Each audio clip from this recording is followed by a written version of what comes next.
Welcome everybody. I am the air quotes comedian, a man who is very sick, but not in a medical way, and this is my twisted version of therapy for myself. Yes, this is the Polemics podcast. Welcome.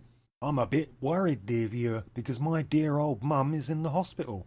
My mum, or as I like to refer to her, the only obstacle between me and suicide, well, other than my cat, the only good thing about Mummy being in hospital is that at least she's in the UK in an NHS hospital where the healthcare is free, but the car park certainly isn't. A whole industry has arisen in Britain as a result. Hospital car parking insurance. You've probably seen the adverts on the telly. Are you worried that you might have to visit a sick relative in hospital? Hospital car parking costs can be exorbitant, so costly in fact that hospital visitors are fearful that they might have to use public transport instead of using their own cars. Heaven fend that you might actually have to catch a bus. Here at AQC Insurance, we've got you covered with a variety of different insurance plans. Never fret about visiting your sickly relatives in hospital ever again with AQC Insurance. Plans also available for your outpatient visits. That's right, old chum, you won't have to refinance your house to park that battered piece of shit Ford Corolla while you have that unsightly mole removed from your unmentionables. AQC Insurance. Terms and conditions apply. Deductible must be paid before parking fees are reimbursed. Not that you will get reimbursed, because we're actually good at being an insurance company, so we'll take your money and never give you anything back in return. The Tories, that's the polite term British people use to describe the Conservative Party, otherwise they just refer to them as cunts. Anyway, the Tories are surreptitiously selling off the National Health Service to whatever business gives them the most prostitutes, cocaine and lobster din-dins. In Britain, way back in the mists of time, things like the railways, energy providers, the steel industry, the coal industry, water and the like were all owned by the British people. As they should be. But in the 1980s, having just been elected to the office of Prime Minister and taking a brief time out glutting herself on the flesh of newborn babies, Margaret Thatcher sold it all off. She didn't sell off the National Health Service though, an oversight that her political party has been trying to rectify ever since. I don't know how they got away with it, selling our stuff off to private corporations. It would be like me going to my neighbour's house and pointing at their television and asking, "Is that yours?" Yes, that's what I sound like in real life. "It is yours? Right then, I'm going to take it and sell it. Is that sofa and love seat yours? It is yours, not anymore. I'm going to take it and sell it. Are those children yours? Oh, they are yours. Guess again. I'm going to take them and sell them and keep all the money for myself." I can foresee a day when they'll slap the letters LLC on the NHS because Tories write CUNTS. The following is something that happened to us earlier this year. It was a warm spring day and I was in bed when I was awoken by my missus yelling. I thought she might have fallen or something, so I rocketed out of bed and followed the sound of her voice. So what happened was that she'd been sitting in the carport in a recliner which was perched right next to the stairwell for the stairs leading down to the back door. She had leaned over to pick up her drink and she had tipped herself and the recliner into the stairwell. So there she is, wedged into the stairwell with a not insubstantial recliner on top of her. Blood was pouring from a superficial leg wound, and I could see, judging by how she was laying, that she had narrowly avoided breaking her neck. I forgot to mention there's no fence or anything around our yard, so the neighbours can see us, as can all the vehicles on the highway that is a few hundred yards from our house.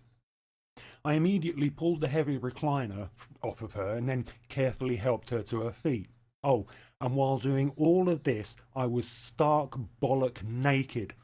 Now, as I've mentioned before on this channel, I'm an immigrant, an Englishman living in the United States. Me and the missus have health insurance, but I do wonder why we fucking bother because we've not paid off the medical bills from the last time she was hospitalised. And the hospital was where we were headed because it looked like she had dislocated her right shoulder. I didn't call an ambulance because I at least wanted to hold on to the hope that a day might come when all of our medical debts are paid off, and doing things like calling an ambulance would definitely put the kibosh on that dream. No, I took her to the emergency room in our car, but I did get dressed first. Healthcare is a human right and should not be contingent on a person's ability to pay. This right is not recognised in the USA because the political establishment is made up of ghouls that are so rank that they could give a rotting pig's carcass the notion that it might be able to successfully get a date with a supermodel. The majority of Americans want socialised medicine, but lacking political agency, they're never going to get it. Political leaders have no interest in representing the desires of the people with regard to this matter, because if they did, then the lobbyists concerned with maintaining the status quo of a for-profit healthcare system, they might stop furnishing the politicians with prostitutes, cocaine and lobster dinners. There's this game I like to play. It's called How Will Our Health Insurance Wriggle Their Way Out of Paying for Our Medical Treatment This Time? I read a news story some time ago where lawyers looked through various healthcare insurance plans and couldn't determine which was the best one for consumers because the legalese in the small print of these insurance policies was so convoluted, so willfully obscure, complicated and esoteric that it was impossible to make an objective determination as to their worth. If a lawyer can't make heads or tails of this shit, then what hope for dum-dums like you or I? In the game of how will our health insurance fuck us over and leave us holding the bag this time, a favourite trick is the interstitial ambulance. Stop me if you've heard this one before.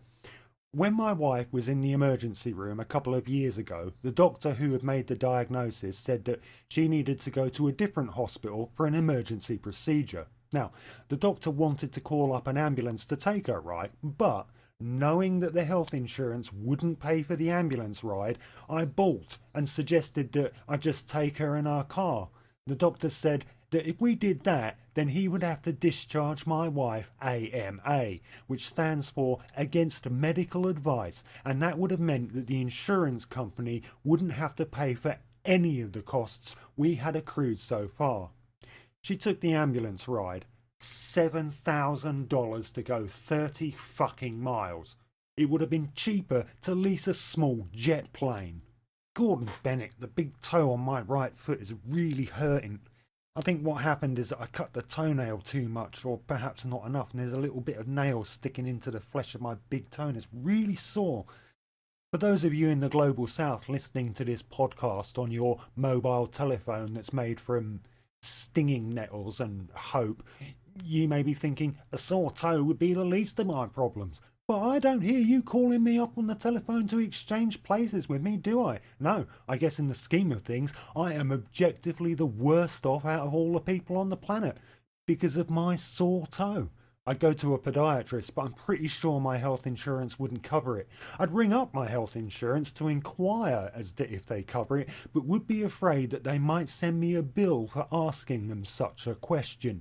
I think it says something when you go to the doctor and the biggest fear you have isn't that black hairy growth sprouting out of your neck that might be a touch of the old cancer. No, it's, fuck, how am I going to pay for this shit? Fear of medical debt results in worse health outcomes because Americans put off going to the doctor, leading to situations where an ailment in the early stages, while bothersome, they feel it might resolve itself on its own. But oh no, it gets worse and worse, and when you do finally engage with the healthcare system, what would have been an easily treatable and thus less costly in the early stages to deal with is now a medical crisis that's going to fucking bankrupt you.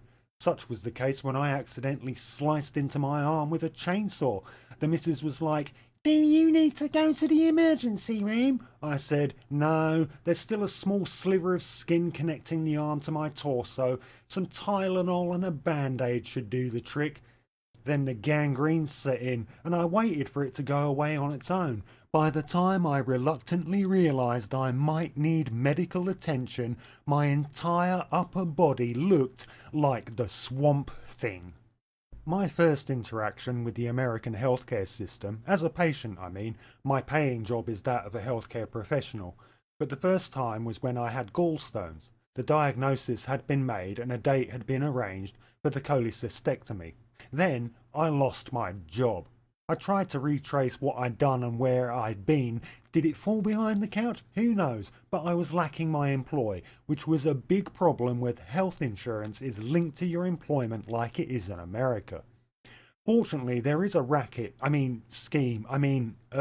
provision called COBRA, which stands for Consolidated Omnibus Budget Reconciliation Act of 1985, that allows you the privilege of continuing your health care coverage for a mere $400 a month, in my case anyway. Because when you lose your job and your income, you suddenly acquire the ability to pluck money from thin air. Though the majority of American people want free healthcare, there are those that are of the opposite view. They actually like the status quo, or rather, they don't actually like it because, and I'm talking about people I interact with in real life. Yeah, imagine me going around in the real world and talking with people.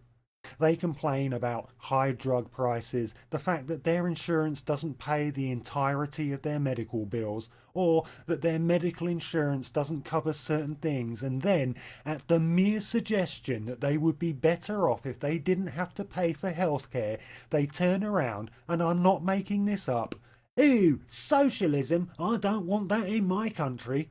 I can only surmise that they are the kind of people who would refuse a free bucket of water if their head was on fire. Because, communism or some such nonsense. In a way, it's kind of impressive that some regular people have been conditioned to take a position that is contrary not only to their own self-interest, but that of their own children and society at large. I was going to talk for a bit about the pharmaceutical industry, but despite my best efforts, I couldn't inject any humour into it, so I'll skip it.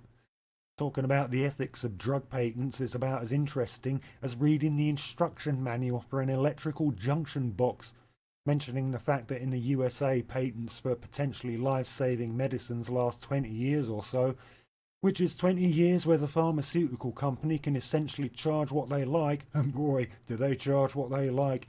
Anyway, the fact is, it's beyond my ability to make it sound the least bit interesting, yet alone funny in any way, so why bother? That's why I decided to omit it entirely.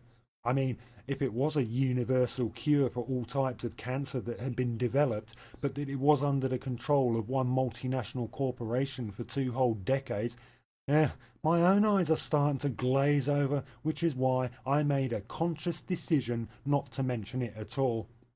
As a healthcare professional, one of my jobs is administering a drug in stage 4 trials. Well, actually it was just approved, but that's not the important bit. How much do you think that drug costs per month? Go on, have a guess. Did you guess yet? You are way off, dear viewer. It costs a lot more than that. $300,000 a month. But I couldn't think of a decent joke to really make it zing, so that's why I didn't talk about it. What's the point of me talking about pharmaceutical companies price gouging when I can't even potentially produce a chuckle by saying something clever or witty about it? Certainly, I'm not even going to touch on countries like India who just ripped up patent laws and started manufacturing generic versions of life-saving medicine because they were of the opinion that saving lives should be prioritized over allowing a monopolistic pharmaceutical empire to fleece them blind. Yawn, am I right? So, I cut that out of the script. Instead of all that, I will try, dear viewer, I will try to couch my points in my own inimitable comedy style, such as it is from now on. I have to wonder, dear viewer, what would Jesus do? He was in the healthcare game, after all. This is the USA, though, so more specifically, what would conservative Jesus do? Bear with me. Conservative Jesus, isn't it? He comes down from the heavens on a fiery donkey. There he is, conservative Jesus, looking like that portrait all right-wing conservative Christians have. You know the one. He has blue eyes, a neatly trimmed beard, and a buzz cut, because conservative Jesus isn't a hippie, and he's dressed in that long, flowing United States flag. Conservative Jesus. His message to the poor and the weary, the destitute and the downtrodden, his message to those people is that they should pull themselves up by their own bootstraps. the sick people, the children, perhaps dying of cancer, they go to conservative Jesus. Weekly, they push through the crowd of people surrounding conservative Jesus and ask to be healed. Mr. Conservative Jesus, sir, please heal me of my bone cancer, Lord. Please, Mr. Conservative Jesus, sir, please heal me. Conservative Jesus looks at the crying child whose pathetic body is riddled with cancer, and he says, with all the love and kindness you'd expect from a conservative Jesus, "No, you go to the hospital and pay for your cancer treatment like everybody else does, my child. I'm not a socialist, am I?" That's what conservative Jesus says, and conservative Jesus, he probably wouldn't even deign to mingle with the poor, the downtrodden, the destitute, the sick and the needy, would he? He might on occasion hang out with a prostitute, but not in the same way he did when he was knocking around in Bible times. This time he'd hang around with the rich, the politicians, and make appearances on Fox News. Conservative Jesus on Fox News bashing asylum seekers and calling for immigrants to be given a good beating at the border with baseball bats by burly border patrol officers. Conservative Jesus on Fox News saying that loving one another is a little bit communist and that rugged individualism is the way to go. Never mind society, says conservative Jesus. You should look out for number one. I learned that lesson myself the hard way, on the cross. And that's what conservative Jesus says. Conservative Jesus on the Fox News saying, the rich shouldn't be taxed at all. It's about time the poor paid their fair share. They've had it too easy for too long. That's what conservative Jesus says. Given that this is the type of Jesus conservatives undoubtedly want, it's little wonder that, should the events depicted in the book of Revelation start panning out, I mean, they won't because it's poppycock, but if it somehow did, it won't though because it's complete drivel, but if it somehow did, then I would assume I had just lost my marbles and needed urgent care for my mental health. But if it did somehow start happening and I was sure that I wasn't just going mad, then obviously I wouldn't be on the side of conservative Jesus, would I? No, I'd be rooting for the Antichrist. Oh look, here comes the Antichrist, with free healthcare for all, a robust welfare safety net and free higher education. How awful! We're definitely witnessing the apocalypse now, aren't we? The Antichrist trying to make society a better place while conservative Jesus takes up his throne and accepts the tributes paid to him by corporate lobbyists, you know, prostitutes, cocaine and lobster dinners. Conservative Jesus perfectly able to eat shellfish because conservative Jesus isn't a Jew, is he? No, he's conservative Jesus, and like most conservatives, he's an anti-Semitic Zionist. He hates Jews but loves Israelis murdering Palestinian children while they steal Palestinian lands. Conservative Jesus getting sucked off by a hooker as he's snorting cocaine and slurping up his lobster dinner while watching the poor and destitute die in a ditch. That's the American healthcare system. And that's it for this episode of The Polemics. It's a good job I cut that one part out of the episode, isn't it? Otherwise, it might have run a bit longer than usual. Be sure to hit the dislike button and then go and die in a ditch in Wisconsin.